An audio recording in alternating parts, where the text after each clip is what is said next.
জুলাই সনদ ঘোষণার আগেই যদি নির্বাচনের তারিখ ঘোষিত হয় তাহলে সংস্কার প্রক্রিয়া ব্যাহত হতে পারে।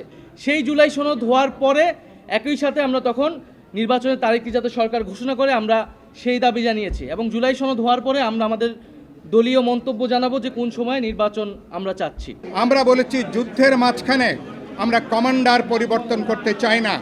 এই আগামী জুন মাসের মধ্যে আলাপ আলোচনা করে আমরা জাতীয় সনদ, এটাকে জুলাই সনদ হিসাবে আখ্যায়িত করতে পারি, জাতীয় সমঝোতা, জাতীয় সনদও এটাকে বলতে পারি এবং এটা অবশ্যই আমরা দেখতে চাই এটা এই জুন মাসের মধ্যে কাজটা আপনারা সম্পন্ন করবেন।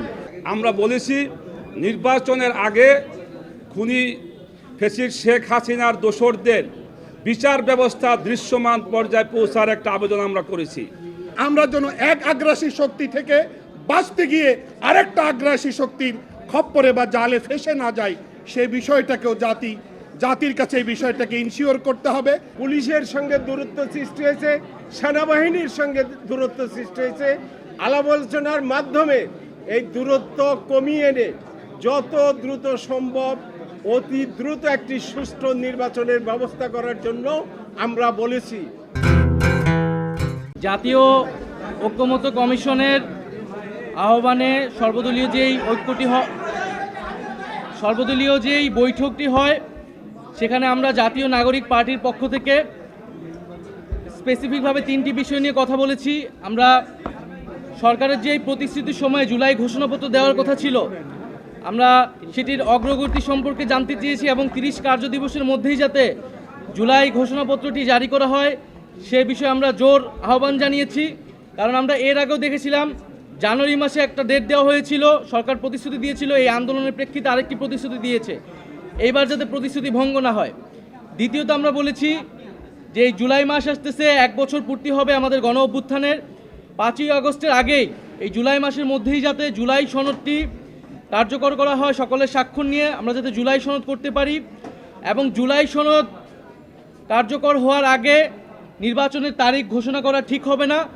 জুলাই সনদ ঘোষণার আগেই যদি নির্বাচনের তারিখ ঘোষিত হয় তাহলে সংস্কার প্রক্রিয়া ব্যাহত হতে পারে এবং সরকারকে সময় দিতে চাই সকল রাজনৈতিক দল মিলে এই 2 মাসের মধ্যে আমাদের যে জুলাই সনদ যেখানে জনগণ তার ভবিষ্যৎ বাংলাদেশের রূপরেখা, শাসন ব্যবস্থা পরিবর্তনের মৌলিক সংস্কারের রূপরেখা দেখতে পারবে, সেই জুলাই সনদ হওয়ার পরে একই সাথে আমরা তখন নির্বাচনের তারিখটি যাতে সরকার ঘোষণা করে আমরা সেই দাবি জানিয়েছি এবং জুলাই সনদ হওয়ার পরে আমরা আমাদের দলীয় মন্তব্য জানাবো যে কোন সময় নির্বাচন আমরা চাচ্ছি।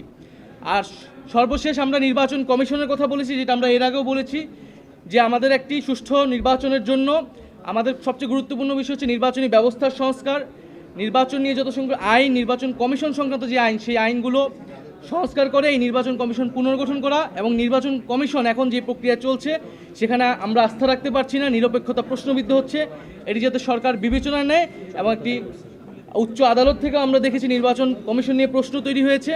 তো সার্বিক বিবেচনায় নির্বাচন কমিশন যাতে পুনর্গঠন করা হয়, আমরা এই 3টি বিষয়ে মূলত আলোচনা করেছি। জুলাই ঘোষণাপত্র হচ্ছে এই জুলাই গণ অভ্যুত্থানের যে ইতিহাস, কোন প্রেক্ষাপটে জুলাই গণ অভ্যুত্থান সংঘটিত হয়েছিল, জুলাই গণ অভ্যুত্থানের অঙ্গীকারনামা এবং আকাঙ্ক্ষা, সেটার একটা ঐক্যমতের দলিল যেটা মূলত ইতিহাস বিকৃতি ঠেকাবে এবং এই জুলাই গণ অভ্যুত্থান এবং শহীদ আহতদের একটা সাংবিধানিক স্বীকৃতি দিবে, কারণ এই ঘোষণাপত্রই পরবর্তী সংবিধানে কিন্তু সংযুক্ত হবে।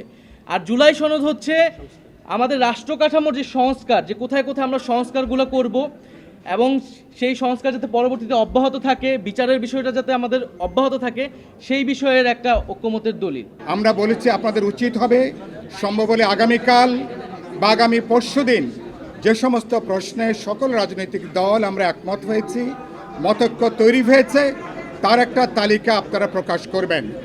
আগামীকালকে আপনারা জানেন যে 11টার সময় আবার তারা এইখানে এই হলে রাজনৈতিক দলগুলোর সাথে ঐক্যমত কমিশন একটা মিটিং তারা আহ্বান করেছেন।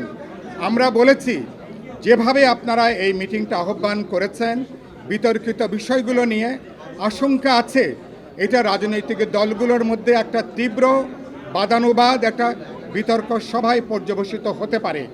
এইভাবে আলোচনাটা না করে আপনাদের উচিত হবে এই আগামী জুন মাসের মধ্যে আলাপ আলোচনা করে আমরা জাতীয় সনদ, এটাকে জুলাই সনদ হিসাবে আখ্যায়িত করতে পারি, জাতীয় সমঝোতা, জাতীয় সনদও এটাকে বলতে পারি এবং এটা অবশ্যই আমরা দেখতে চাই এটা এই জুন মাসের মধ্যে কাজটা আপনারা সম্পন্ন করবেন।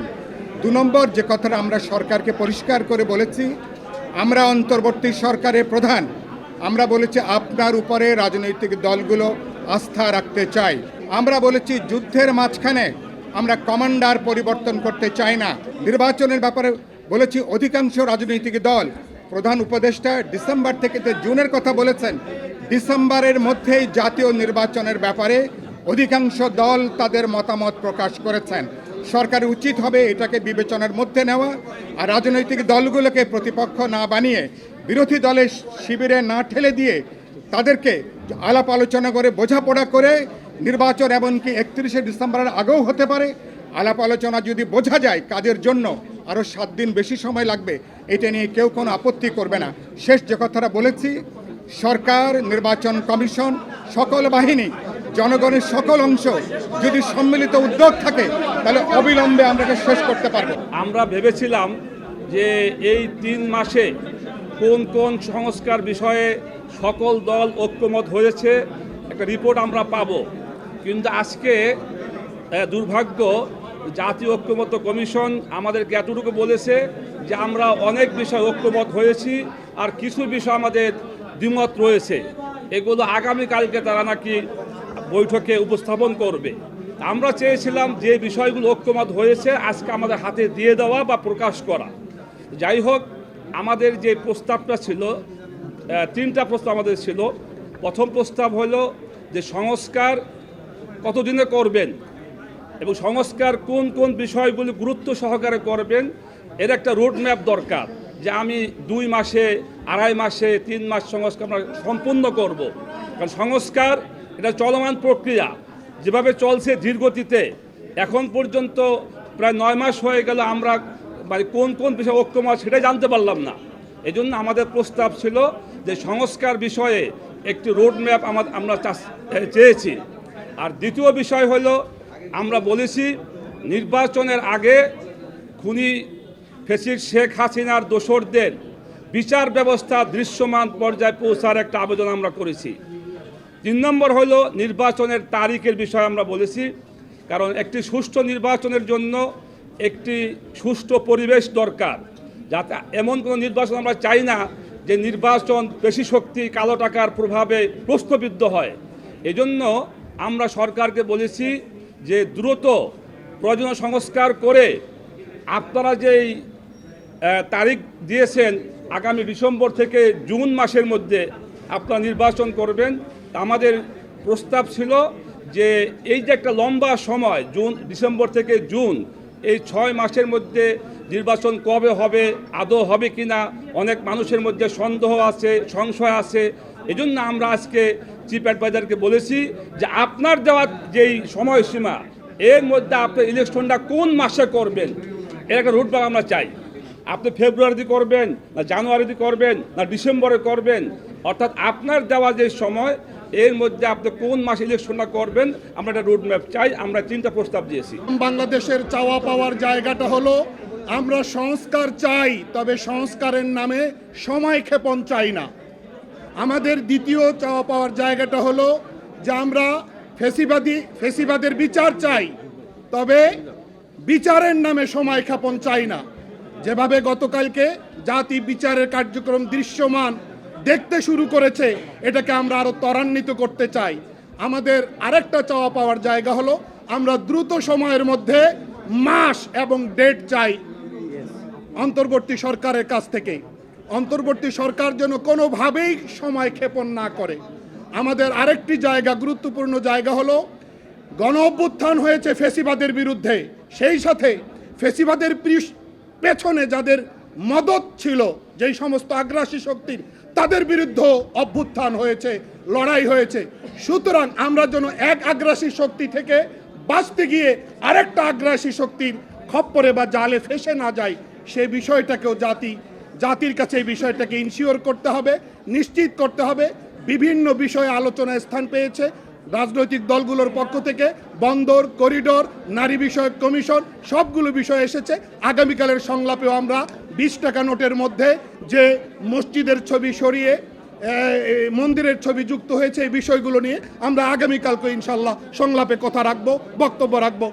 আমরা 2 মিনিটের বক্তব্যে ক্লিয়ার বলেছি আমরা 30শে ডিসেম্বরের মধ্যে নির্বাচন চাই, কিন্তু আমরা এটাও বলেছি সমস্ত রাজনৈতিক দলের সঙ্গে আলাপ আলোচনা করে এই রাজনৈতিক দলসমূহের মধ্যে যে দূরত্ব সৃষ্টি হয়েছে, প্রশাসনের সঙ্গে দূরত্ব সৃষ্টি হয়েছে, পুলিশের সঙ্গে দূরত্ব সৃষ্টি হয়েছে, সেনাবাহিনীর সঙ্গে দূরত্ব সৃষ্টি হয়েছে, আলাপ আলোচনার মাধ্যমে এই দূরত্ব কমিয়ে এনে যত দ্রুত সম্ভব অতি দ্রুত একটি সুষ্ঠু নির্বাচনের ব্যবস্থা করার জন্য আমরা বলেছি।